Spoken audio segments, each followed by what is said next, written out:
98,000 people converge on the Melbourne cricket ground, and all of them are ready to barrack as keenly as the tradition of the game demands. They come from far and wide and by all modes of transport, and the bad weather makes little difference to their enthusiasm. Per head of population, the Australian rules game in Melbourne draws greater crowds than any other game in the world. A stir was created before the big game started when the league announced the changing of all players' numbers to preserve their right to this control, and I think to confuse commentators. The umpires, it seems, are ready, and so is the crowd for action.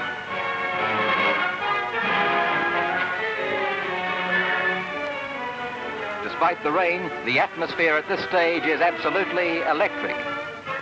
Melbourne, the Demons, are first out, led by John Beckwith and Ron Barassi.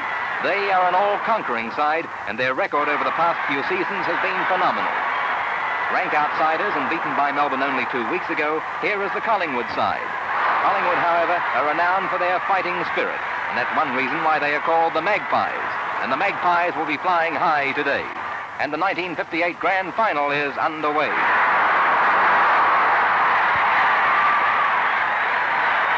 It was very, very wet, and the ground was very, very treacherous. These factors, plus Grand Final nerves, cause players to fumble.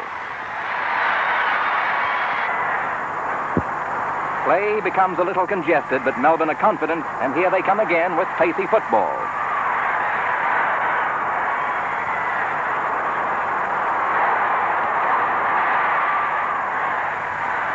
Despite the wet, watch this beautiful pass by Big Bob Johnson.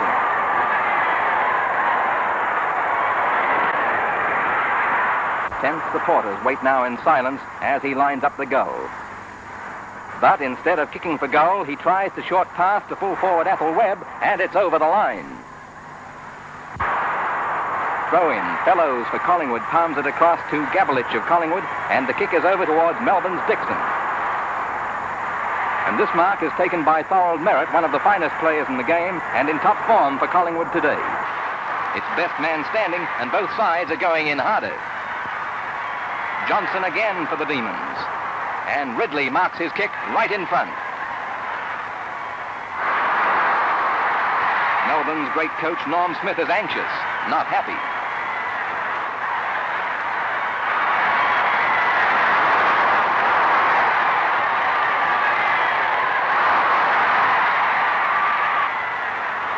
Time now for the second quarter. At this stage, it looked like the same old story, Melbourne too good. In their last 10 meetings, Collingwood's best effort has been a draw. However, there is a long time to go. After the change, there came a change. And now you can watch closely as Melbourne's diminutive rover, Ian Ridley, is floored by Collingwood's Bill Sarong.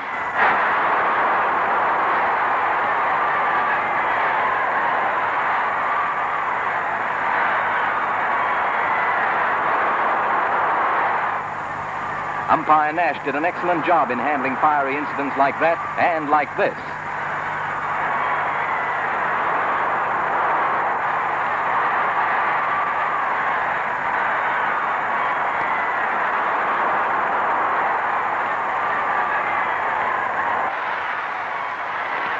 Collingwood's coach Hans Kine shows concern as Melbourne are awarded a free kick on the forward line. Collingwood's 16-stoner Ray Gabelich has paid the mark.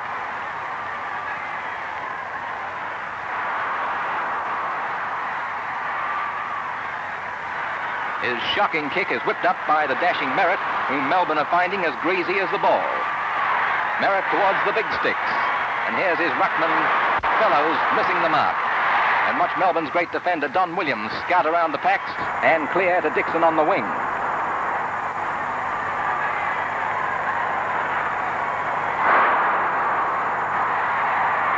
Here now is a passage of play which inspired Collingwood at a very crucial stage. Youngest player afield and only 5'5" in height, Ken Bennett survives a bump and kicks a goal.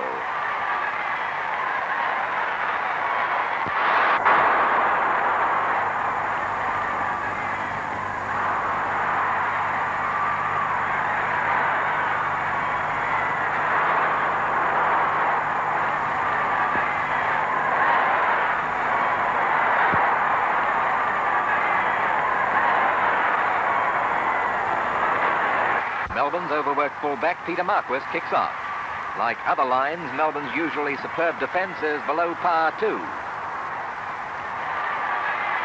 From that scrimmage, Mick Toomey, one member of a famous football family, receives a free. Here it comes, and it's sailing through. There's very little difference in the scores, and Collingwood now have bridged the gap.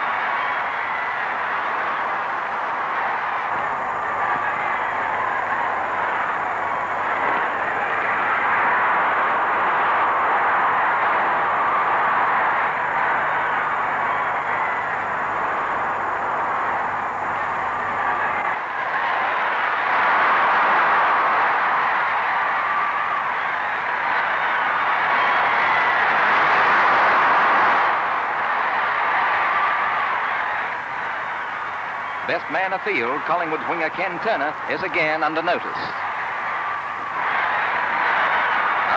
Looks like a poor tee for Dad tonight. What an outrage. Half-time is taken with only 2 points separating them, and Collingwood, with acting skipper Murray Wiedemann, are anxious to get on with the job.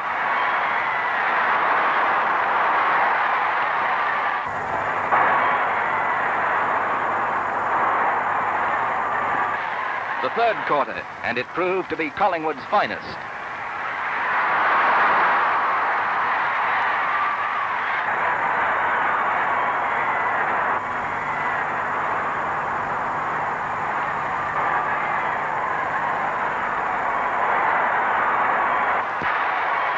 Melbourne's dynamo Ron Barassi, in the thick of all the heavy going, is freed by Graham Fellows. Gabelich, Merritt and Harrison look on. It was apparent that Collingwood were gaining the upper hand. They were faster and playing in front of their men. Melbourne forgot the ball in an endeavour to match the Magpies' vigour.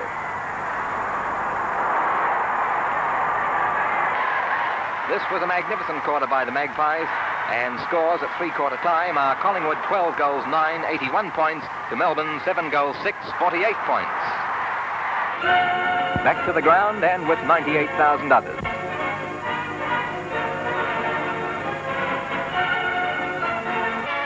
Smith shows concern as he moves amongst the Melbourne players in the last endeavour to win the premiership. His side, in the frying pan, is nearly in the fire. In the Magpie camp, Ponce Kine emphatically impresses the Collingwood players to hold Melbourne in this vital last quarter.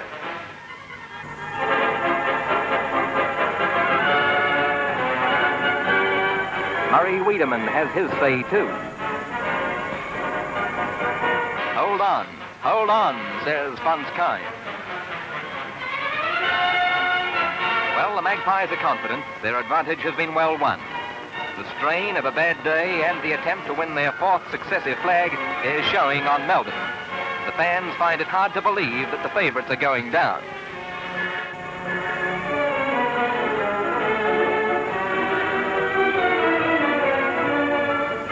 Well, we picked them up in the final quarter.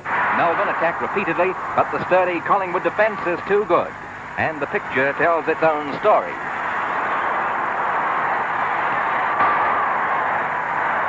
Messenger on the ground again. Bob Johnson's kick over centre-half forward, but it's going to Collingwood's Fellows. Fellows has been one of Collingwood's best, along with Merritt, Wiedemann, Turner and Reeves. Best for Melbourne, Thorogood, Williams, although outmatched in the last quarter by Wiedemann, Laurie, Mithun and Ridley. This is Cyril Merritt leading them all a merry dance. He hasn't run out of steam so far today.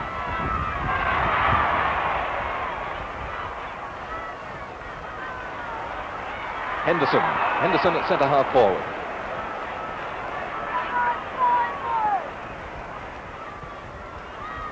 Torpedo punt going down there, 50 yards from goal. Cleared by Don Williams for Melbourne across the half-back line, falling short of Ian McLean, but he scoops it up and handballs it to his teammate who comes through and clears. That's Keith Carroll clearing to the centre of the ground. Dick Penton-Smith. Delante is number 24 trying to pick it up. Penton-Smith on his right, and joining them in the chase is McLean.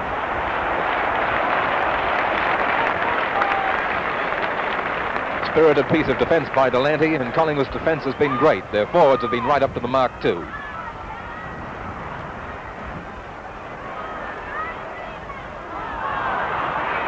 Thorogood holds up that advance, and his long kick is over the half-forward line. Sullivan misses the mark. Webb is scouting the pack, but Reeves scoops it up and kicks to the half-forward line for the Magpies. Don Williams gets into the arms of Sullivan. Sullivan 50 yards out from goal. He's on the half-back line. Barassi number 2, and number 3 for Collingwood is Harrison. Sullivan, the Carnival full-back, clears the ball from the half-back line towards the half-forward line and along the outer flank. Thorogood for Melbourne. And it's towards Adams, the rover. He keeps it just inside the line. Athol Webb. And it's a battle between Reeves and Ridley. Ridley took a shocking knock earlier from Sarong and hasn't been much in the game since. Webb again gets through the pack somehow and he shoots for goal.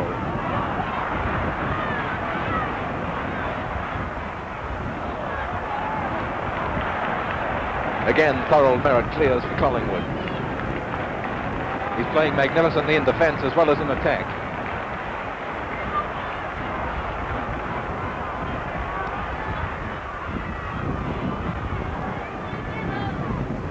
Number 14 for Collingwood, just turning back in towards the camera, is Bill Sarong. Norm Smith, Melbourne's coach. Collingwood leading 81-54, and Melbourne, after a goal early, have not been able to get the ball home.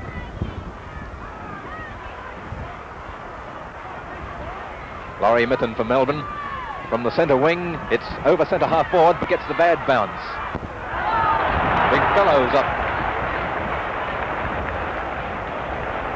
Such an awkward player, I wouldn't think he'd be able to mark the ball in any way, shape or form in these conditions, but he's marked well all day.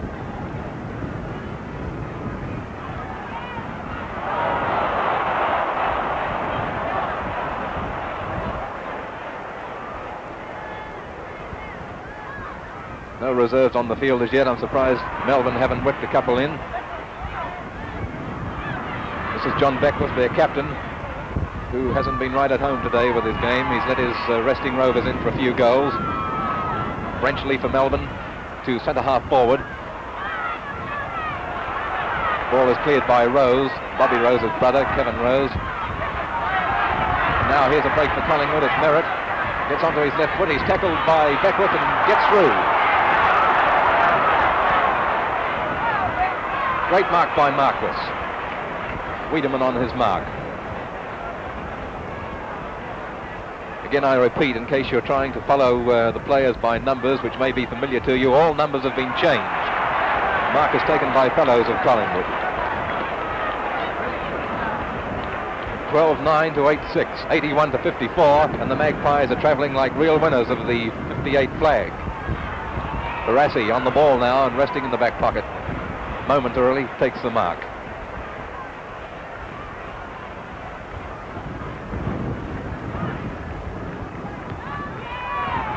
That's McLean. He's found in the centre. Oh, bad play by Melbourne on the back line, but they'll get away with it. McLean, after handballing it to Thorogood, got it back again and kicks to the half-forward line. This is Crompton. They brought a reserve on. Crompton's just come onto the ground.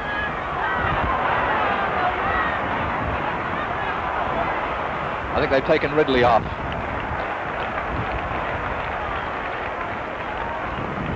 We'll check on the time for you. This telecast through Channel 7 is the Grand Final. Fons Kine in the felt hat. We've had 10 minutes of play in the final quarter. 17 for Melbourne. Adams tackled from behind and knocked down too. Free kick should be Melbourne's way, I would think, to Adams. Definitely struck.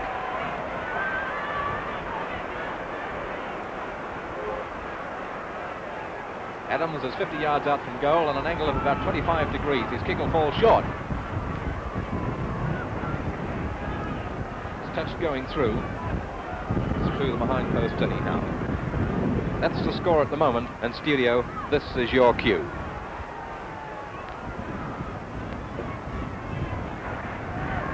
High marking is a feature of our game, as Ampol Enterprise is a feature in Australian industry.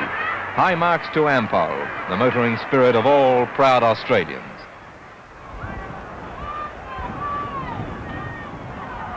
The Grand Final's a rip snorter for sheer determination and strength in the packs.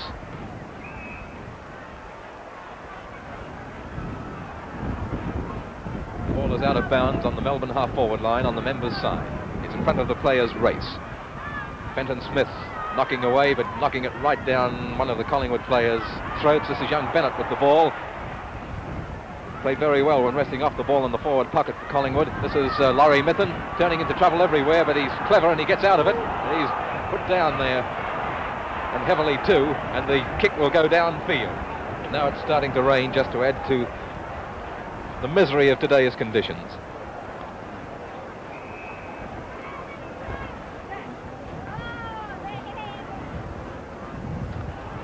Ethel Webb falling short. Collingwood 12 goals 9, Melbourne 8 goals 7. And how jealously are Collingwood hanging on to that proud record of theirs, 4 premierships in a row. It was Melbourne's chance to equal that today. The chance is still there, but it's getting slimmer every moment.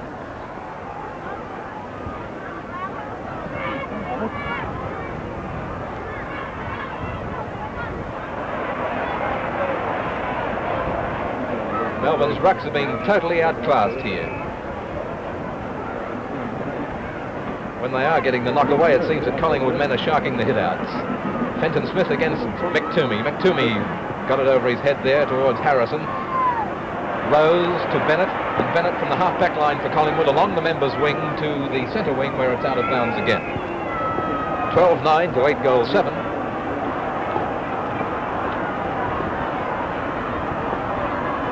And Collingwood looked like breaking the Melbourne hoodoo. In the last 10 times they've met, the best Collingwood have been able to do is a draw. And it's a long, long time since they've beaten Melbourne on the Melbourne cricket ground. And here's another tussle between Barassi and Delante this time. The free kick is to Melbourne's Dynamo, who has not had a good season in comparison with other seasons of his, but is worth watching at any time. Barassi's kicks find somebody in the forward pocket.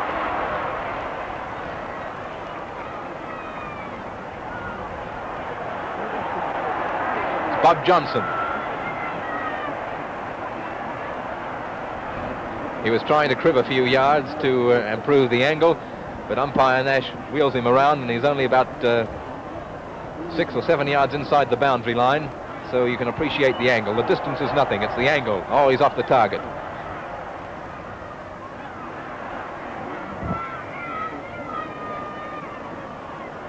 Number 12 for Collingwood there was Grieve, who is now on the field.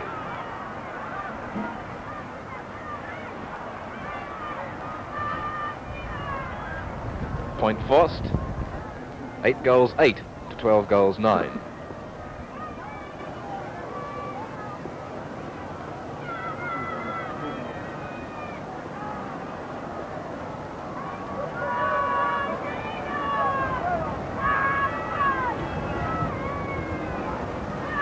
Harry Sullivan to the outer wing.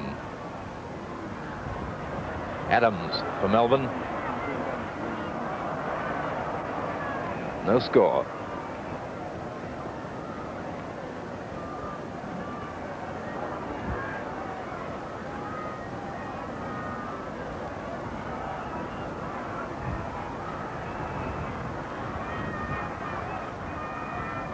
Johnson got the knock away, but right into a Collingwood player's arms. It was Harrison, and he clears to the half-back line, and there it's out of bounds again. The change in the game is amazing because Melbourne got the start, and it was thought that whichever team really got the start would be right in the box seat. 9 times out of 10, that is true. Melbourne got a wonderful start. They had a couple of goals, 3 goals up before Collingwood looked like getting into any kind of form. But since that first quarter, it's been all Collingwood.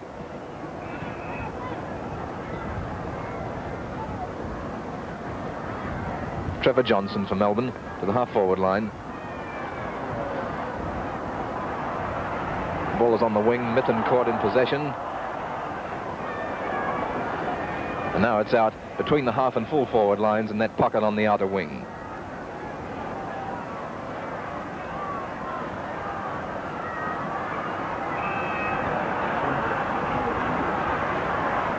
Fenton Smith. Again, the hit out is taken by a Collingwood player. Delanty's left foot kick is to the far wing.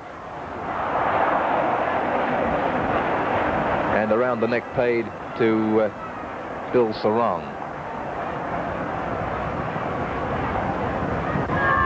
Sarong to the half-forward line. Williams sees it go out.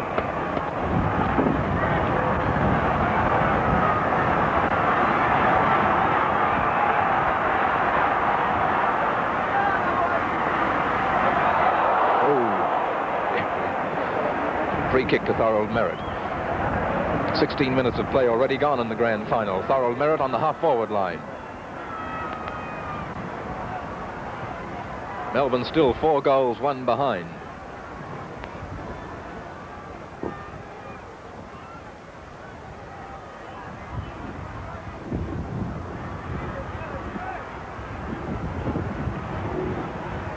Don Williams clearing to the centre of the ground. Rose takes the mark.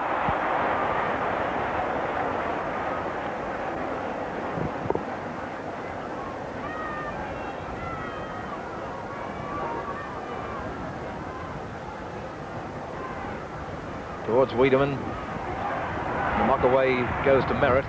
Merritt's kick is into the goal square. And it's through. 1 point to Collingwood. They are now 4 goals, 2 in front of Melbourne with 17 minutes of play in the final quarter already gone.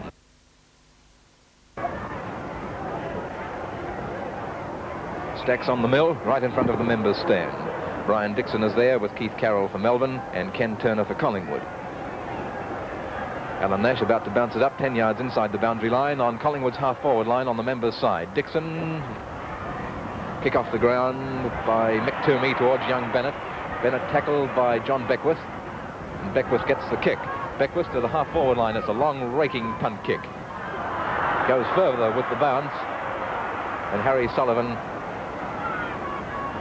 turns the attack towards Delanty.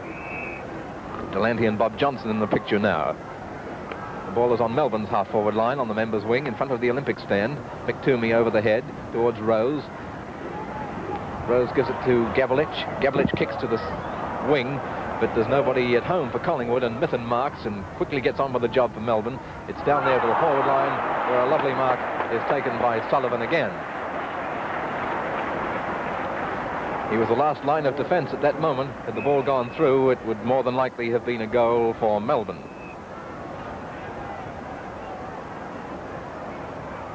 Bob Johnson being whistled back off the mark, as Sullivan is content to take his time. Time's all in Collingwood's favour. Sullivan kicks it wide, the sensible thing to do. Barassi kicking.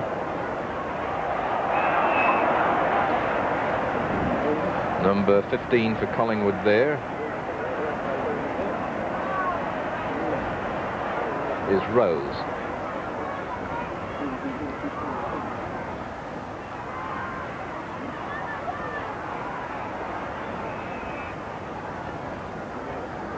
Gabelich on the left, Barassi number 2, Bob Johnson at the top of the picture on the right.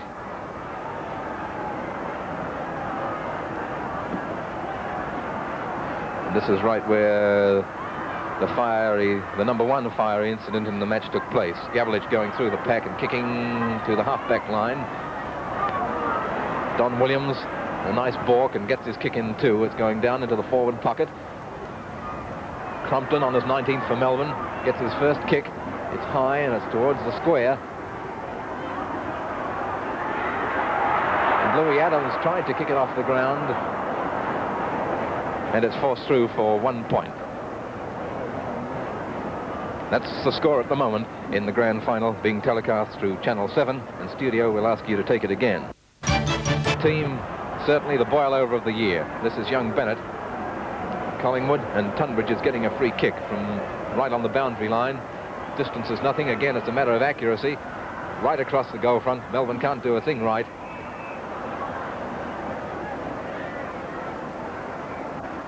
And Collingwood reaping the benefits of their most determined play.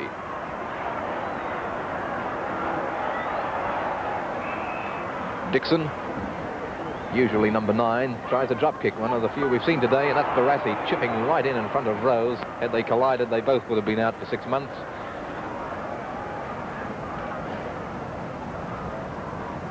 Barassi between the half and full forward lines. He's 50 yards out from goal. His kick is going into the goal square.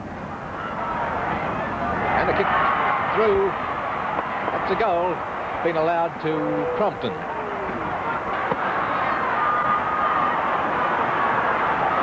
We'll check the time. Melbourne 3 goals, 1 behind. 3 goals, 1 in arrears. 22 minutes gone. And Fenton Smith's left foot kick finds Athelwebb. Athelwebb on the half-forward line, up on his feet. Handballs to Crompton, who stupidly called for it right in the middle of 2 Collingwood players. And Noel Smith just about tears all his hair out.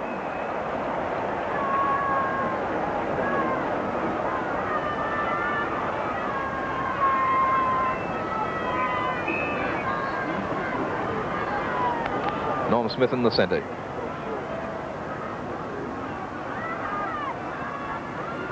Players are tired. It's been a hard slogging match. The vigour has been enough to satisfy the thirst of those who would expect a lot in 5 games.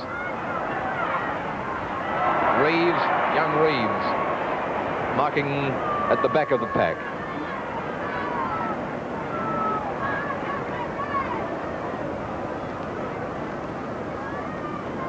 No team has been able to beat another team 3 times in the one season this year.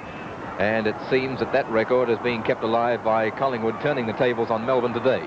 The game's not over, but it's very close to being over for the Demons, who, after being the favourites right throughout the season, are in dire danger of being well and truly toppled by Collingwood. 12-10 to 9-9 in the grand final. We've had 23 minutes of play now, 23 minutes of play, and it's a matter of time, it seems. Reeves clears towards Sullivan. Sullivan gets the mark just inside the boundary. Another good player for Collingwood today. When a side wins a premiership, all its stars play well. You don't win them unless you do play well.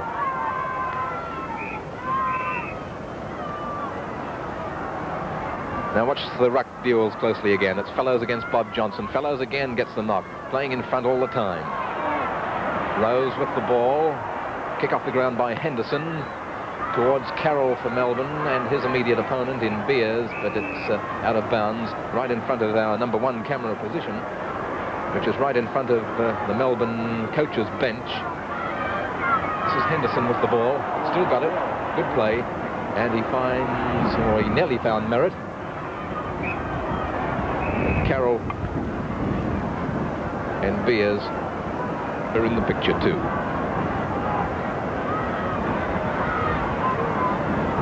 Dixon for Melbourne. Tackled by Turner with the ball out of bounds. 12-10 to 9-9. And the crowds are starting to make their way out of the stadium. Trevor Johnson for Melbourne. Collingwood have closed this game up most successfully on the back lines.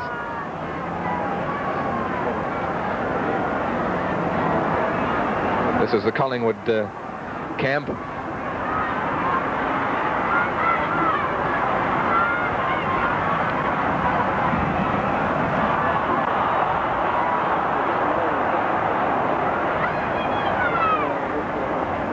Trevor Johnson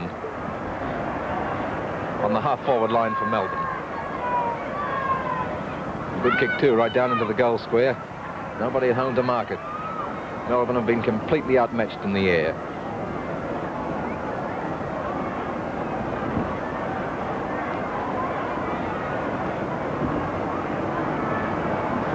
Outmatched in the air, in the ruck, and around the packs.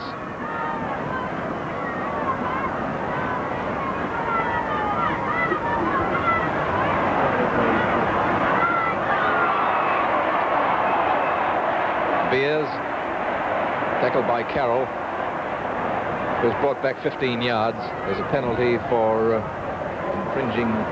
making an infringement of the rules after the mark had been taken. To the half-forward flank on the members' wing. Collingwood Collingwood again in the air. Wiedemann takes the mark, but he has it taken from him. It's going Melbourne's way. Something must have gone on behind the play, and it's Peter Marquis getting the kick. Marquis to the centre wing. Thorold Merritt gets his kick to half forward.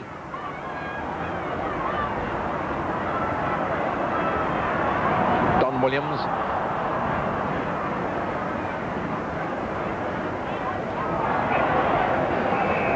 That was Brenchley putting it over the line.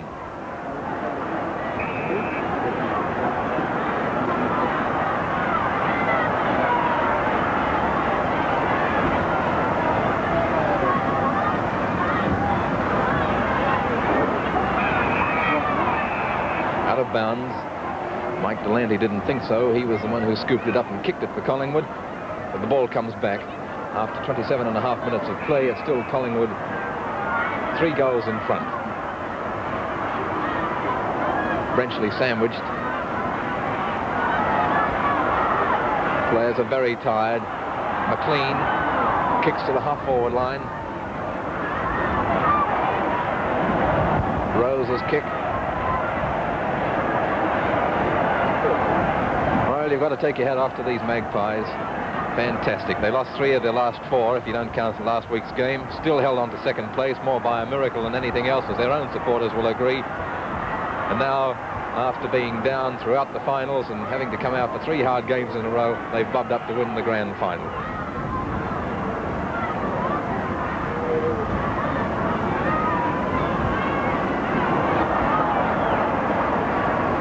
Fenton Smith.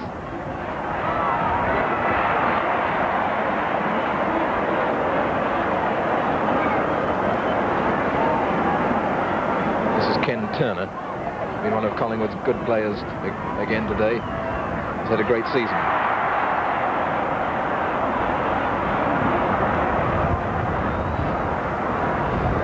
Again, a free kick in the pack to Peter Marquis.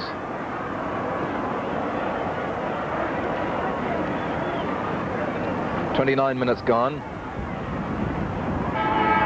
There's the siren. The Magpies have done it. The last time was 1953. They've saved their proud record of 4 straight wins. Thorold Merritt and Bennett, the 2 Rovers who played such a great part in the win too. Sign of delirious excitement. Jubilation in the Collingwood camp. Final scores: Collingwood 12 goals 10, 82 points. Melbourne 9 goals 10, 64 points.